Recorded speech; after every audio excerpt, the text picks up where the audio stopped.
So mga bagay na kailangan mong gawin upang sa'yo lang maakit at matukso ang isang lalaki.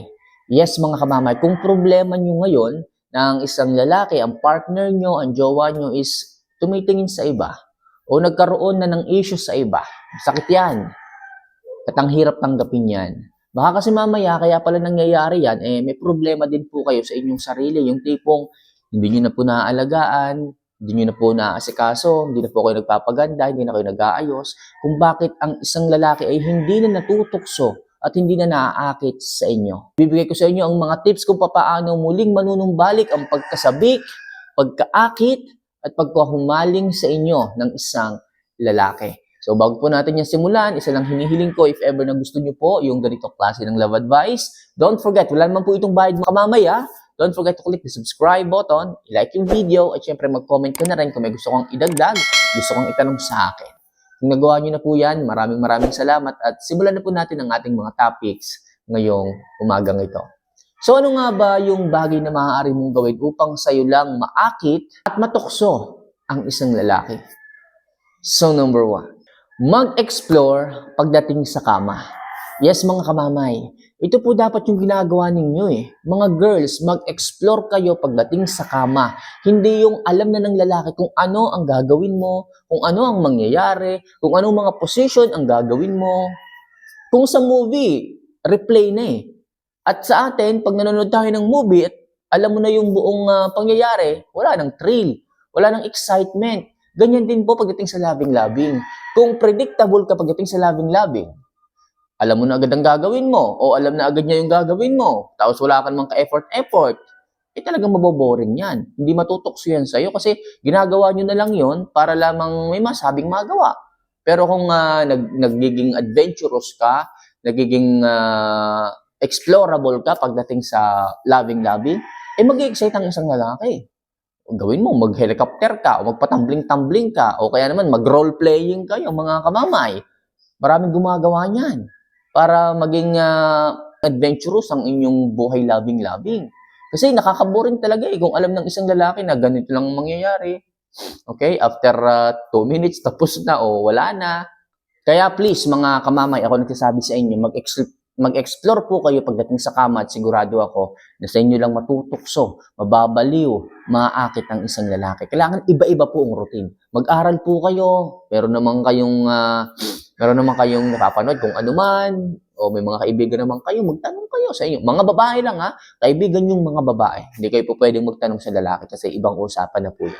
Okay? So number 1 tips, kailangan mag-explore kayo sa kama.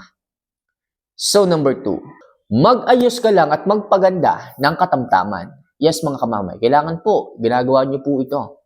Yung pag-aayos, pag-self-improve, mas maganda nga, sinasabayan nyo ng workout and exercise para sabay-sabay talaga. Sumasarap ka, gumaganda ka, nag-aayos ka, at napapansin po yan ng isang lalaki. At yung pagtaba ninyo, at yung mga katamaran ninyo, na out of shape ka na, dati balingkinitan pa ang katawan mo. Tapos ngayon, dahil sa takaw mo, dahil nasa bahay ka lang, halos lahat ng pwedeng lutuin, niluto nyo na.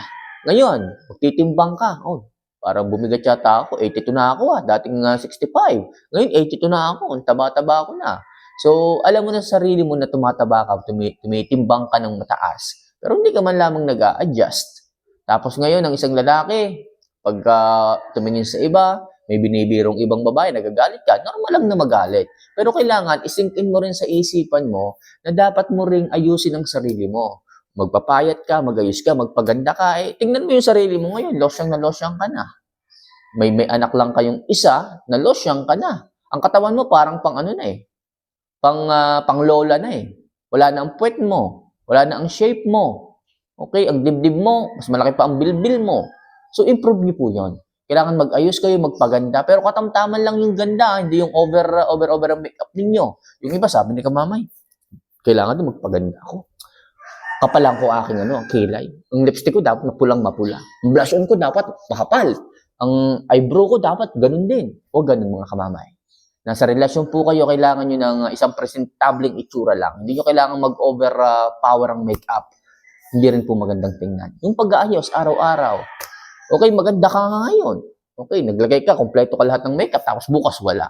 Mas maganda po yung sustainable ang pag-aayos. Okay, hindi man ganun nakakabongga ka ng ayos, at least presentable ang inyong itsura, ang inyong mukha. Pero consistent po kayo na ganyan ang inyong itsura. Hindi yung isang araw kang maganda ngayon, isang araw kang punong-puno ng makeup, tapos bukas wala ulit, tapos sunod na araw na lang ulit. Hindi po sustainable at pangit po yung ganun.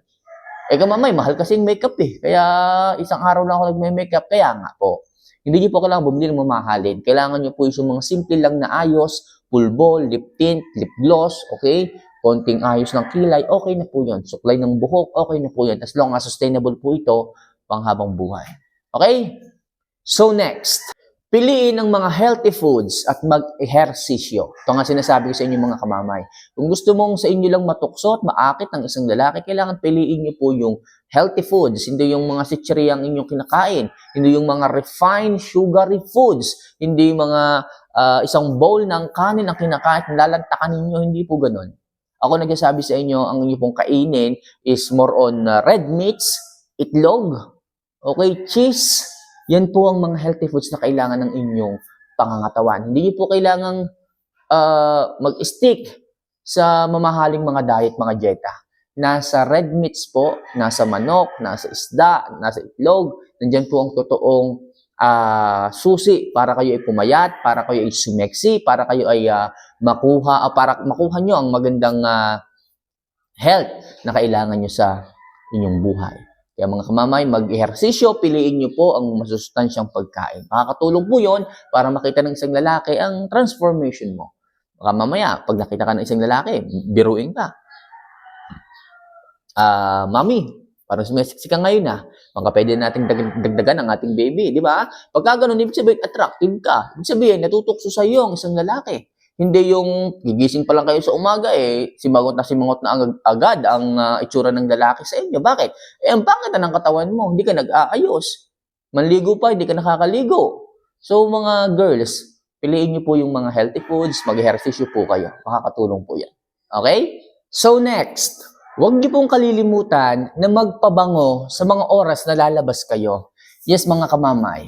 Kailangan nyo po ng isang mabangong amoy once na kayo ay lalabas. Hindi yung magkasama na nga kayo sa bahay, wala na nga kayong nilalagay na kung ano-ano dyan, nagtitipid na nga kayo. Dapat, pag lalabas kayo, i-surprise nyo naman siya sa amoy ninyo, yung kaakit-akit. At syempre, kung bibili kayo ng pabango, mga kamamay, itanong nyo po sa kanya kung alin yung magandang amoy, gusto niyang amoy. Hindi yung sa iba kayo magtatanong, okay naman din sa iba kayo magtanong. Pero kung kasama nyo is partner ninyo, siya yung tanongin ninyo kung alin dito sa mga pabango na bibilhin ninyo ang mas magugustuhan niya. Para sa ganun, every time na lalabas po kayo, pag naglagay ka nagpasirit ka ng pabango, magugustuhan niya.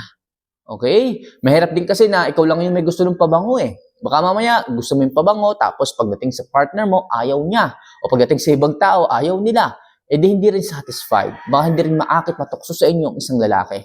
Pero sa pamamagitan ng tamang pagpili ng pabango, diyan yung maaakit, matutukso sa inyo ang isang lalaki. Alright? So next, landiin nyo siya paminsan-minsan. Yes, mga kamamay, hindi po masama ito kamamay, di ba pag nilalandi yung isang tao, o nilalandi mo ang isang tao, di ba, baka mamaya, hindi niya magustuhan yun.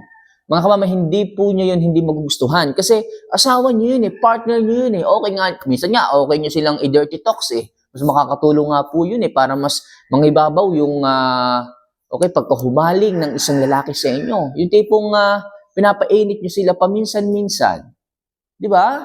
Inaakit niyo sila paminsan-minsan. Kamamay, ano bang ibig mong sabihin? Ano bang pang-aakit ang dapat kong gawin? Okay, so po pwede niyo po silang akitin na, babe, mahal. Uwi ka mamaya ng maaga. Bagong ahit o bagong tabas ang kagubatan. So, yung simpleng mga ganun-ganun lang. So, may excite na po ang isang lalaki.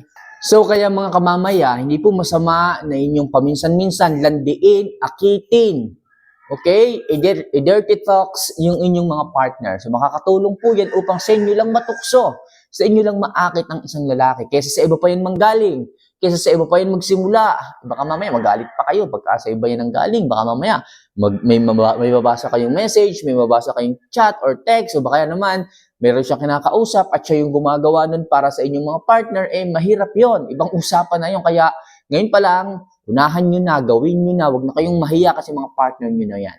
sa pamamagitan ng simpleng paglalandi, simpleng pang-dirty talk sa inyong mga partner, makakatulong po yun upang sa inyo lang matukso, sa inyo lang maakit ang isang lalaki. So mga kamamay, yun lang muna sa ngayon ang ating mga tips na i-share sa inyo and hopefully makatulong po yan sa inyong mga relasyon. So paano mga kamamay, see you for our next vlog. Don't forget to click the subscribe button, i-like yung video at syempre mag-comment ka na rin dito ng sitwasyon mo o katanungan. So paano mga kamamay, see you for our next vlog. Paalam.